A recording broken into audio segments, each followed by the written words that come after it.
2013 راه تابعنا الجمع العام اللي كانت فيه ليله كامله، وكانت الولاده قيصريه ليكون نتابعوا اول النازلين هو السيد فوزي القجع رئيس الجمعيه الملكيه المغربيه كره القدم، الى جانبه الركراكي وليد كاول مدرب عربي وافريقي يصل لدور نصف نهائي كاس العالم. وبذلك هنا نزور رفقه الطاقم رشيد بن محمود، بقيه الطاقم الاداري والطبي للجامعه الملكيه المغربيه لكره القدم، في انتظار كذلك نزول اللاعبين. اذا السيد فوزي القجع اذا في صور رئيس الجامعه الملكيه المغربيه لكره القدم والناخب الوطني في هذه اللحظه الجميله، لحظه النزول من الطائره، الى جانب كذلك ابرون سيبرون رئيس الوفد المغربي اللي كان في مونديال قطر 2022 عبد الملك ابرون. اذا نتابع هذه اللحظات الجميله بالنسبه لبعثه المنتخب الوطني المغربي. كذلك امين حارث في رساله كانت جميله جدا وبادره تحسب لرئيس الجامعه الملكيه المغربيه لكره القدم السيد فوزي القجع بتوجيه الدعوه لامين حارث من اجل الالتحاق ببعثه النخبه الوطنيه ومعايشه هذه الاجواء الموندياليه. واليوم كذلك الدعوه حاضره بالنسبه لامين حارث من اجل ان يصل رفقه البعثه لارض الوطن. نعم، امين حارث كان مع الوفد وكان في قطر، وتابعنا منذ ان تعرض للاصابه الاهتمام التي يعني شمله من طرف الجامعه الملكيه المغربيه. اذا سمحتي لي سي مهندس، لحظه مؤثره هي ديال حضور الامهات صحبه صح لاعبي المنتخب الوطني، وهذا كيأكد على مدى الترابط. تلك اللحمه اللي الحقيقه كتجعلنا دائما العوده الى العائله، الى رضا الوالدين، لان بدون رضا الوالدين لا يمكن ان يتحقق اي شيء. هذه طبيعه عندنا، لان ضروري خاص يكون عندك كما كيقولوا عندك طابع ديال الوالدين.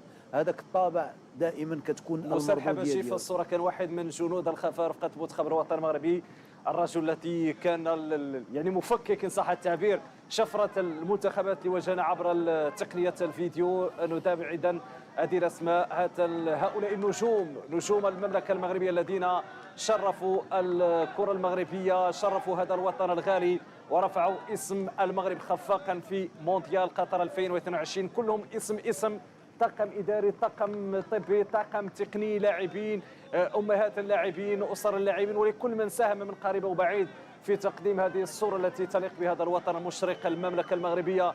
وفخامه الاسم تكفي يا استاذ عبد الهادي الناشف، فخامه الاسم تكفي. المملكه المغربيه المملكه المغربيه الحمد لله اننا عشنا هذه اللحظات اللي في الحقيقه يقشعر من الجسد من خلال هذا الالتحام وهذه التشجيعات اللي كنسمعوا الصراخ ديال المواطنين.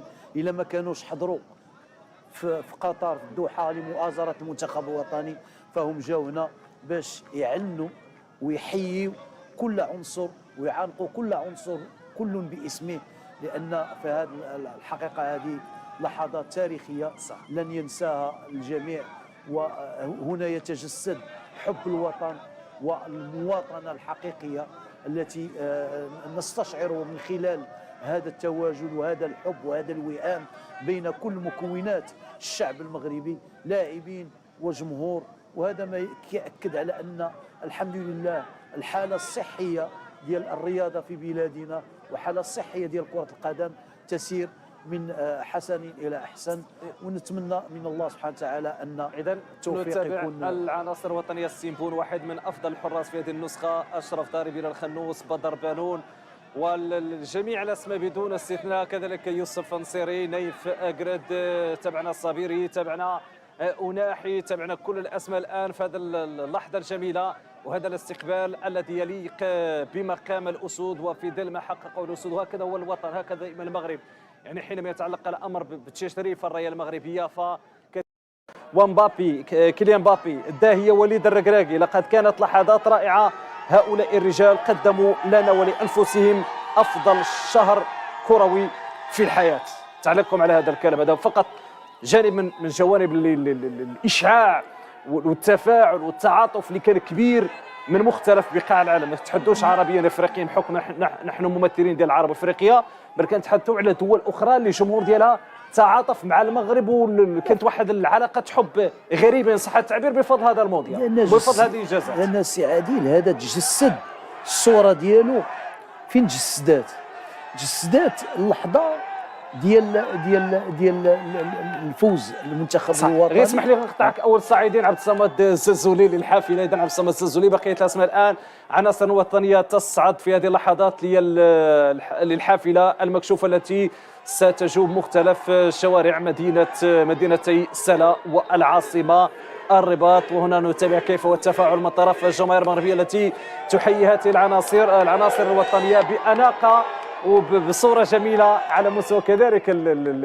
يعني اللباس ديال هاد اللاعبين. وفي يوم احتفالي وعرس يجب ان يكون لباس رسمي يليق. كلهم عرس عاليه. هذا لباس ديال الاحتفال بعيدا عن لباس التباري ولباس ديال التنافس. هذا هو المغربي. اما كنسنى الجواب ديالكم. لماذا وقع العالم في حب منتخب المغرب؟ هذا وقع في حبه ليس اغتباطا، بل انه كرسته كل المجهودات التي بذلها، سواء من ناحيه كما قلت، سواء من الناحيه الانسانيه والاجتماعيه او من خلال التباري ومقارعه جميع الخصوم بدون استشعار نقص ما. فالمنتخب الوطني ظهر بمظهر الفريق القوي، ظهر بمظهر ان هناك لحمة تجمعه وهو الترابط العائلي بين جميع مكوناته. هناك ترابط بين اللاعبين وأولياء أمورهم، إما آباء وأمهات. لاحظنا تلك اللحظات الحميمية وذلك العناق وذلك البكاء الذي لن يزيد اللاعب إلا شحنة قوية وحقنة منشطة وطبيعية من أجل الاستمرار في العطاء ومن أجل التألق والتوهج. النجم أشرف حكيمي تحدث عنه يوم أمس رئيس الاتحاد الدولي لكرة القدم جياني انفانتينو. قال إنه لاعب عظيم، لاعب يقدره ويحترمه، وتحدث يعني بشكل جميل جدا عن أشرف حكيمي. خصوصا كان حديث عن حول عدم رضا حكيمي على قرارات تحكيميه وحديثه مع رئيس الاتحاد الدولي لكرة القدم جياني انفانتينو، لكن الرجل رد بشكل يليق بمقام اللاعب ومقام المملكة المغربية، وكان كلام جميل سواء عن أشرف حكيمي ولا كذلك عن المغرب. وتابعنا كذلك في تصريحات جياني انفانتينو، يعني في كل تصريحاته بعد نهاية المونديال إلا وحتى قبل، يعني في دور نصف النهائي وفي مباراة الترتيبي، لو يتحدث عن ظاهرة المونديال هو المنتخب الوطني المغربي وفي ظل ما قدمه في هذه النسخة الاستثنائية. جياني انفانتينو منذ أن ترأس الاتحاد الدولي لكرة القدم فيفا، جياني انفانتينو لم يكتشف المغرب في قطر، اكتشف المغرب في الرباط وفي أكادير وفي مراكش وفي مختلف المدن. هو يدرك جيدا ما من أجل الاستمرار في العطاء ومن أجل التألق والتوهج. النجم أشرف حكيمي. انفانتينو لم يكتشف المغرب في قطر، اكتشف المغرب في الرباط وفي